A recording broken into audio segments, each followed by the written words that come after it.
अरे न जाने कौन से चरित्र आज मेरे उदय हुए, कौन सा तप आज मेरा उदय हुआ, जो भगवान के दर्शन पाने के लिए मुझे भेजा जा रहा है। सुखदेव जी कहते राजन, भोर सवेरे उठे हैं, अपना रथ तैयार किया है, निकल पड़े हैं वृंदावन की ओर। जैसे ही वो वृंदावन भूमि समीप आई, राजन अक्रूर जी को लगा कि कैसे सामना करूंगा उस कृष्ण का, क्या बोलूंगा उस नंद बाबा से, उस मां यशोदा से। रथ से उतरे हैं, अभी अभी कन्हैया गौचारण करके गौशाला की तरफ बढ़े हैं अपनी गायों को लेकर के। भगवान के चरण चिन्हों पे नजर आज अक्रूर जी की पड़ी है। रथ से कूद पड़े, त्राहि माम भगवान, त्राहि माम, उन चरणों को छूते हैं, उनसे आशीर्वाद लेते हैं, प्रभु आपके चेहरे का सामना तो मैं नहीं कर पाऊंगा, आप अकूट का सामना करूंगा मुझे परमात्मा। भगवान बलराम जी को लेकर के गौशाला में जैसे ही प्रवेश करते हैं, नित्य नियम की भांति हमेशा भगवान अपने हाथों से गायों को बांधते हैं। भगवान जानते हैं कि आज के बाद मिलियों हाथों गाय थे बनो। गाय भी समझ गई कि कृष्ण का ये आखिरी मिलन है। भगवान अपने हाथों से घास का तिनका उठाते हैं और गाय को खिलाने के लिए आगे बढ़ते हैं। जैसे ही आगे बढ़े, गाय ने मुख फेर दिया। गाय समझ गई ये कन्हैया इतना निष्ठुर हो गया, तो इतना निष्ठुर हो गया कि आज हमसे दूर जा रहा है। भगवान सोचने लगे, गाय अब तुम्हें आदत पड़नी पड़ेगी, अपने आप तुम्हें इस घास को खाना पड़ेगा। आज बाद में मिलो तुमसे। भगवान ने बलभद्र जी का हाथ पकड़ा है, दादा बहुत कठिन परीक्षा है, ध्यान से कदम रखना, बहुत कठिन परीक्षा है। सुखदेव जी कहते राजन, जैसे नंद भवन में आज अक्रूर जी पहुंचे हैं, नंद बाबा बैठे हैं। बाबा प्रणाम, मैं अक्रूर जी को नंद बाबा ने पहचान लिया, खूब स्वागत सत्कार किया।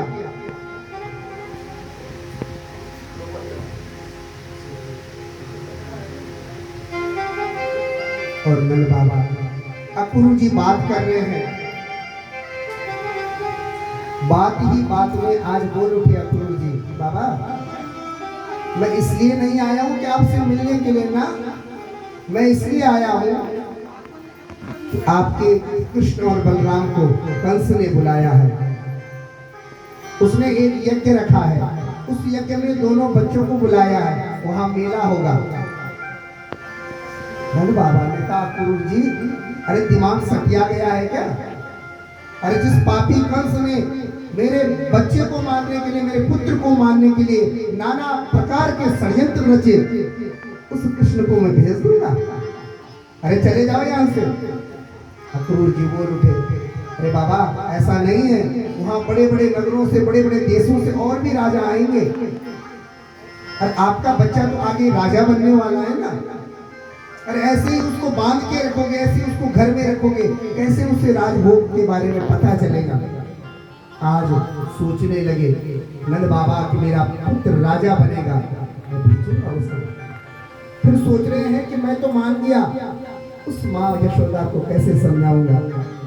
और जो माँ यशोदा एक पल भी उस कृष्ण के बगैर नहीं रह पाती थी, पूरी तकन के समझाने अक्रूर जी को शयन कक्ष में भेजा गया और नंद बाबा पहुंच गए माँ यशोदा के सामने। यशोदा, अरे यशोदा, यशोदा, हाँ बोलिए, अक्रूर जी आए हैं। हाँ आ रखे, मैं जानती हूँ, उन्होंने भोजन पा लिया है, वो शयन कक्ष में चले गए हैं। अरे यशोदा बात वो नहीं है, ये नहीं पूछोगी क्यों आए हैं? बाबा क्यों आए हैं? यशोदा, कंस ने धन धनुष यज्ञ का आयोजन किया है, मेले का आयोजन किया है, और वो कह रहे हैं कि कृष्ण बलराम को भी ले जाना है। क्रोधवश आज माँ यशोदा बोल उठी, बाबा पगला गए हो क्या? आपने ये सोच भी कैसे लिया कि मैं अपने पुत्र कृष्ण बलराम को उस पापी कंस के पास भेज दूंगी? कैसे सोच लिया बाबा? मैं नहीं भेजूंगी। अरे यशोदा, ओ यशोदा, फिर मैं साथ में जाऊंगा, कल जाऊंगा, परसों वापस ले आऊंगा, कल की बात है। देख वहां बड़े बड़े राजा आएंगे, वो राजाओं का जब दर्शन कृष्ण करेगा, अरे उसको कुछ सीखने के लिए मिलेगा। यशोदा जान देवे थे। सुखदेव जी कहते राजन, न जाने किस बुद्धि से, किस मत से माँ यशोदा हाँ बोल गई। आज माँ यशोदा के साथ हमेशा कृष्ण सोते थे। कृष्ण आज बहुत जल्दी सो गए। रोज माँ यशोदा भगवान को लोरी सुनाती थी। आज बिना लोरी के पड़गा फोड़ी लो।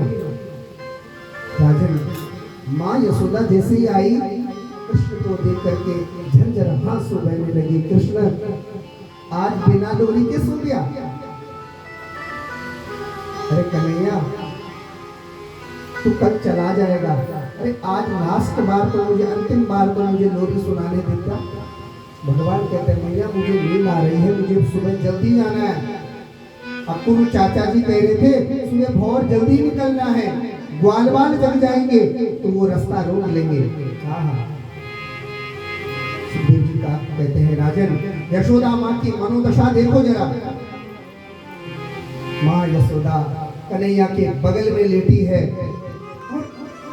स्पर्श करने का तो मन है, ग्वाल बटना मंच, लेकिन हृदय गति, मन गति, बुद्धि गति, चित्त गति इशारा नहीं करती। ढेर लंगड़ी बात है, ताकि कुछ समझ जाओ।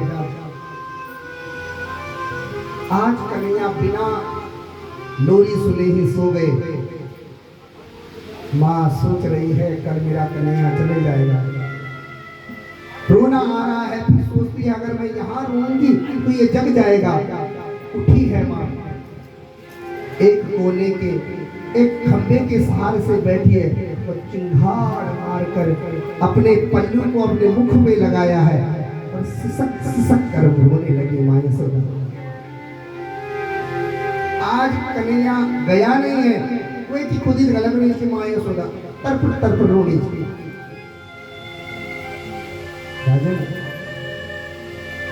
माँ यशोदा रो रही है, भगवान पीछे से आए और अपनी माँ के कंधों में दोनों हाथों से माँ को पकड़ लिया। माँ,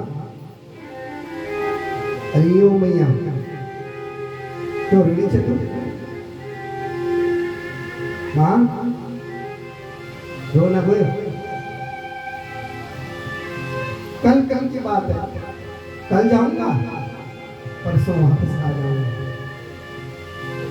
माँ क्या मेरा इतना अधिकार नहीं है कि मैं कहीं मेला देखने के लिए भी जाऊं? कन्हैया, अधिकार तेरा पूरा है बेटा, लेकिन मेरी मनोदशा को भी तू देख, मैं कैसे जी पाऊंगी तेरे बगैर? माँ, मेरे बाबा साथ आ रहे हैं, मैं उनके साथ जाऊंगा, कल जाऊंगा, परसों वापस आ जाऊंगा। माँ जान देने पे लुकु लौड़त इन्हें उन्हें जल्दी मोमो गांजनी अतुल में नहीं जाने देंगे। आज जब माँ को ये रोक दिया, माँ ने कहा ठीक है कन्हैया सो जा, सुबह जल्दी जगना है। कन्हैया सो गए। माँ यशोदा भोर सुबह जल्दी उठ गई, इसलिए कि मैं कन्हैया के लिए खुद अपने हाथों से माखन भिगोऊंगी और कन्हैया भूखा नहीं जाएगा, माखन खा के जाएगा। हाँ, माँ यशोदा जैसे कन्हैया के लिए माखन की कटोरी लेकर के भवन में पहुंची है, माखन भिगोने के लिए पहुंची है, इतनी देर में जैसे कमरे में आए सोचती है कि कन्हैया को स्नान करा लो। हाँ, जैसे ही पहुंची माँ उस भवन कक्ष में तो देखा कि कन्हैया तो तैयार खड़े हैं, स्नान ध्यान करके कन्हैया तैयार करे हैं। माँ की चीख निकल गई, कन्हैया आज अंतिम बार भी तूने सेवा मुझसे छीन ली। अरे जानदा नवाण दिन बताई। माँ यशोदा झरझर आंसू बहा रही है। कन्हैया क्या पाप का मिला, आज तू जा रहा है, आज मुझे स्नान करने का भी सौभाग्य नहीं दिया तूने। माँ मैं मामा के यहाँ जा रहा हूँ ना, वो कहीं नवाण में बता। हाँ मैं सीखने का प्रयास कर रहा हूँ, मैं वहाँ अकेला रहूंगा। जो काम माँ तेरा था ना वो भी लपित करना। माँ को समझाया है। अच्छा कन्हैया बैठ। माँ यशोदा अभी तचा तचा जो माखन भिगोया है उस माखन को लेकर के कन्हैया को देते। कन्हैया ले बाबा माखन खा ले, भूख न जाग रे। भगवान ने उस माखन की कटोरी को पकड़ा है राजन और दूर एक कोने की तरफ फेंक दी। माँ यशोदा ने देखा, हे भगवान कन्हैया ये क्या हो गया तुझे? अरे जिस माखन के लिए तू घर घर में चोरी करता था उस माखन की कटोरी को आज फेंक दिया है। दौड़ पड़े कृष्ण, बाबा अब जल्दी चल। वो बूढ़ी 90 वर्ष की माँ उस मक्खन को समेटते हुए नए मक्खन की कटोरी को हाथ में लेते हुए पहुंच गई नंद बाबा के पास। बाबा ये कृष्ण आज माखन भी फेंक रहा है, माखन से मुख मोड़ रहा है, क्या हो गया इसे? देख कन्हैया माखन खा ले बाबा, भूख नहीं जान रे। कृष्ण कहते हैं माँ मुझे भूख नहीं है, मैं माखन नहीं खाऊंगा। मानो कृष्ण तो अपनी माँ को बता रहे हैं कि मैया आज से मैं तेरा त्याग कर रहा हूँ, आज के बाद मुझे माखन तो मिलेगा लेकिन माँ यशोदा ने निर्मित है। हाँ आज के बाद मैं कभी भी माखन नहीं खाऊंगा, क्योंकि जब जब मैं अपने सामने माखन की कटोरी देखूंगा उस माखन से मुझे तेरी खुद लग जाना। माँ यशोदा याद आ जाएगी मुझे। अक्रूर जी ने कहा रथ तैयार है, बैठो कन्हैया, बलराम बैठो। और जैसे ही रथ में बैठे पूरा ग्वाल वालों का समूह नंद भवन में पहुंच गया और अक्रूर को गालियां देने लगा। अरे अक्रूर तू अक्रूर नहीं क्रूर है। सुख सारा हमारा उजाड़ गया, दुख दारुण दैत्य दिए जा रहा है। ब्रजनाथ को साथ लिया करके हमें हाय अनाथ किए जा रहा है। रथ कौन कहे पड़वानन ये, ब्रज सिंधु समस्त पिए जा रहा है। कहता अक्रूर है कौन से, अति क्रूर जो प्राण लिए जा रहा है। अरे अक्रूर तो अक्रूर नहीं, तू तो क्रूर है, हमारे कृष्ण को हमसे दूर कर रहा है। भगवान ने सब वालों को समझाया है। भगवान रथ में बैठे हैं, अक्रूर जी से कहा चाचा चलो। जैसे ही रथ आगे बढ़ने ही वाला था दूर से एक आवाज आई, कन्हैया ओ कन्हैया। कन्हैया ने देखा दूर माँ यशोदा है, रथ से कूद पड़े। हाँ माँ यशोदा कन्हैया के पास आई। कन्हैया बेटा माखन खा ले। माँ मैंने कह दिया ना तुझे, जिद मत कर, मैं भूख सहन कर लूंगा, मुझे भूख नहीं है। कन्हैया भूख नहीं जान रहे लाटा। आज माँ यशोदा ग्वाल वालों के पाँव में पड़ती है, रोक लो इसे। अरे कौन तुम्हें गोवर्धन के उस पर्वत के नीचे बचाएगा, कौन तुम्हें जमुना जल के उस विशीले सांप से बचाएगा।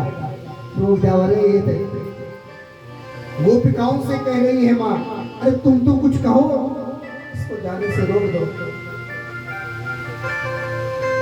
आज माँ यशोदा कन्हैया के सामने गई और कन्हैया की कमर में कुछ देखने लगी, इधर उधर देखती है। कन्हैया कहते हैं भैया क्या ढूंढ रही हो? क्या खुजानी चाहिए तुम्हें? हाँ हाँ। झरझर माँ यशोदा रोने लगी, कन्हैया तू जब उद्दंडता करता था ना, तो मैंने तुझे एक दिन रस्सी से बहुत टाइट बांध दिया था। कन्हैया मैं जानती हूँ कि उस रस्सी का निशान अब भी बना हुआ होगा। कन्हैया मैं परमात्मा की सौगंध खाती हूँ, आज के बाद तो मेरी सारी मटकियाँ फोड़ दे। कन्हैया आगे बाद कभी बल उठ दे, मत जा कन्हैया।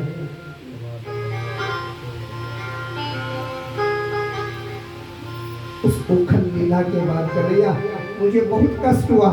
मैं सोचने लगी कि मैं अपने कन्हैया को क्यों उस रस्सी से बांधा होगा। कन्हैया हो सके तो इस माँ को क्षमा कर देना कन्हैया। मैंने तुझे उस रस्सी से बांध दिया था, इसलिए कन्हैया तू अपनी माँ से मुख मोड़ के जा रहा है। माँ को कन्हैया ने समझाया, माँ अरे आज की बात है, कल न आऊंगा, परसों आ जाऊंगा। समझाया, चिंता ना कर। रथ में चढ़े हैं, बाबा से कहते हैं बाबा मेरी मैया का ध्यान देना। ग्वाल वालों से कहते हैं ग्वाल वाल मेरी गैया का ध्यान देना। रथ चढ़े हैं, रथ आगे बढ़ा है और रथ पहुंच गया एक जंगल के मार्ग से। देखा कि रथ एकदम से रुका, देखा आगे राधा रानी खड़ी है। कन्हैया उतरे हैं, राधा अरे हो राधा तू क्यों रोई है? राधा ने कहा निष्ठुर, पहले संग में बुलाते हो फिर बिछड़ाते हो। राधा अरे कल कल की बात है, ले 3 लकीर खींचता हूँ अपनी मुरली से। भगवान ने 3 रेखाएं बनाई हैं। और राधा से कहने लगे, राधा आज की रेखा मैंने मिटा दी है, कल की रेखा तू मिटा देना, और परसों की रेखा मिटाने के लिए मैं खुद चला आऊंगा। अपने छल से सबको बता करके, बहला करके, फुसला करके भगवान रथ की ओर बढ़ चुके हैं। हजारों हाथ आकाश में खड़े हो गए। कन्हैया तू चला गया तो चला जाएगा,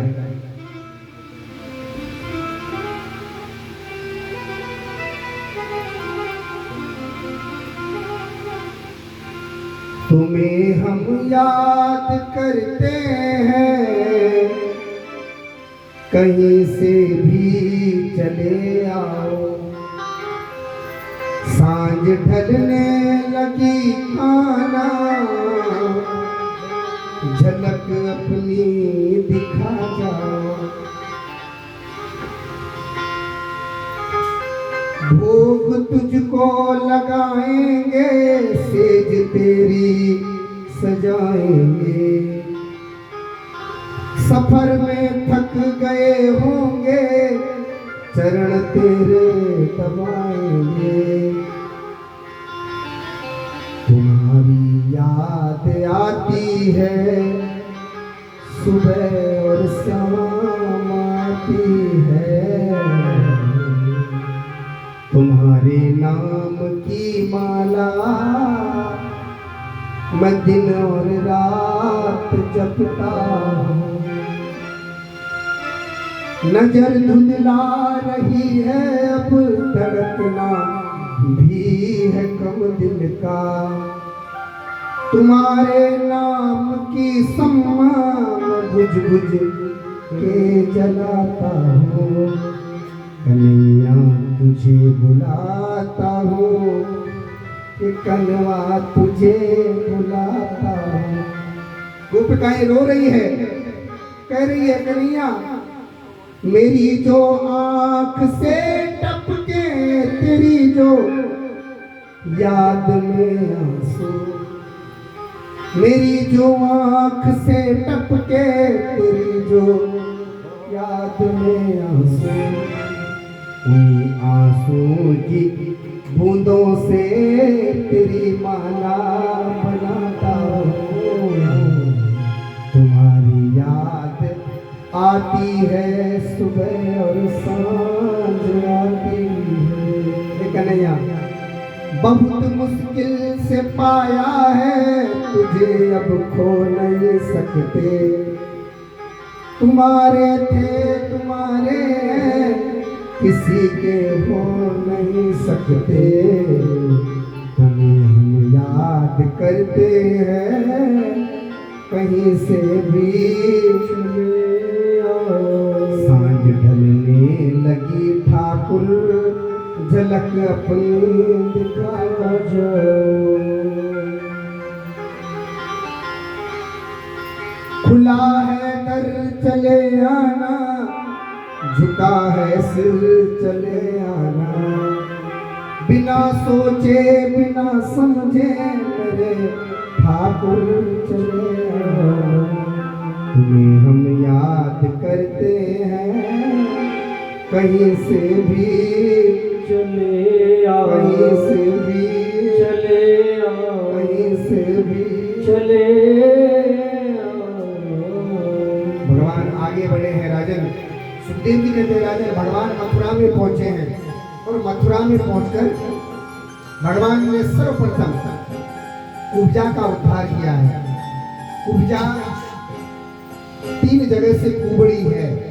भगवान ने उसे पुकारा, हरिओ कुब्जा, हरिओ सुंदरी।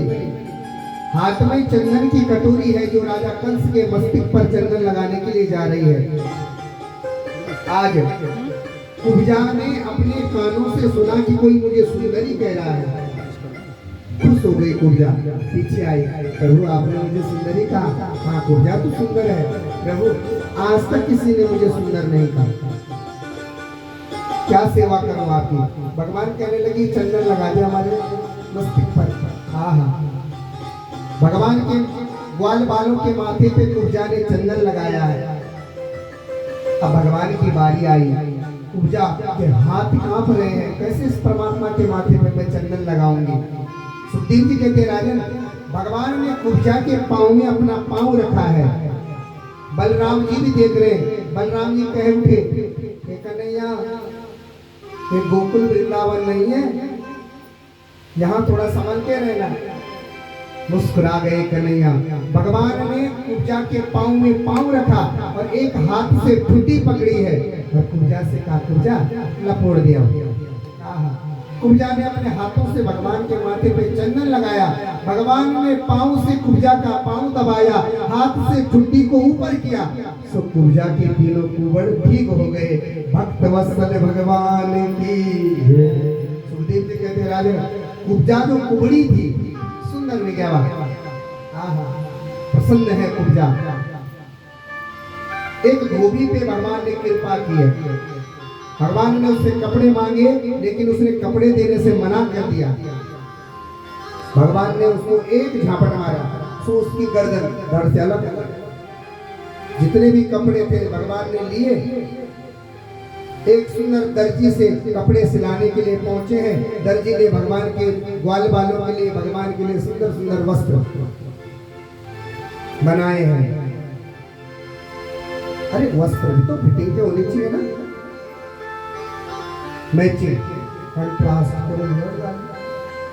चूड़ी वैसी, बिंदी बुनी साड़ी, मैचिंग।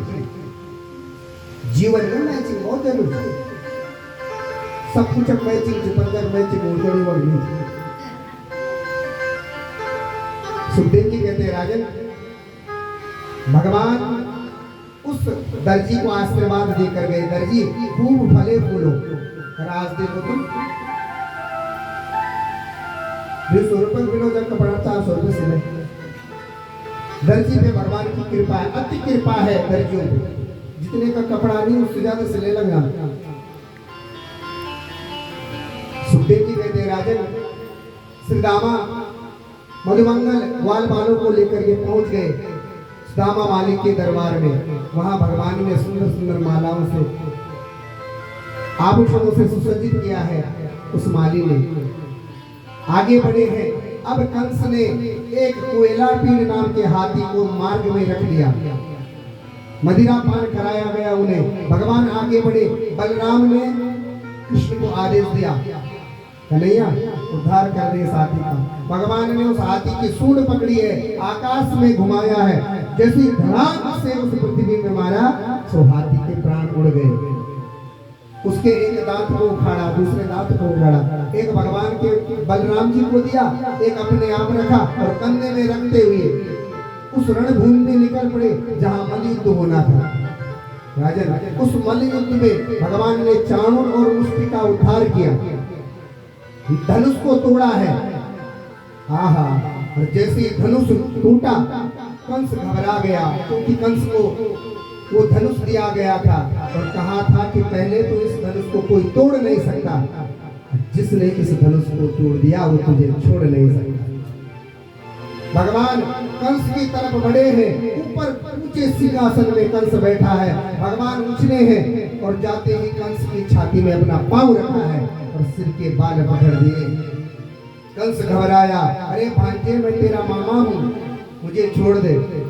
भगवान कहने लगे, मामा क्या हुआ? कहा बेटा मुझे दर्द हो रहा है, मेरे बाल छोड़ दे। भगवान बोले, मामा जिस दिन मेरी माँ विवाह करके जा रही थी उस दिन तुमने मेरी माँ के बाल नहीं पकड़े थे क्या? उस दिन दर्द नहीं हो रहा था? जिसके पैर में पड़ी न आई वो पीड़ पर आई, क्या जाने जिसने कन्या धन जन न दिया वो बेटी की विदाई क्या जाने। मेरी माँ को कितना दर्द हुआ। मामा अब तो आपका अंत समय आ गया। कन्हैया ने कंस को पकड़ा है, ऊंचे सिंहासन से धड़ाम से नीचे पटका है और उसकी छाती में पूरे संसार का दुख भार लेकर के भगवान ने आज कंस को उद्धार कर दिया। बोलिए कंस मर्दन भगवान की जय जय।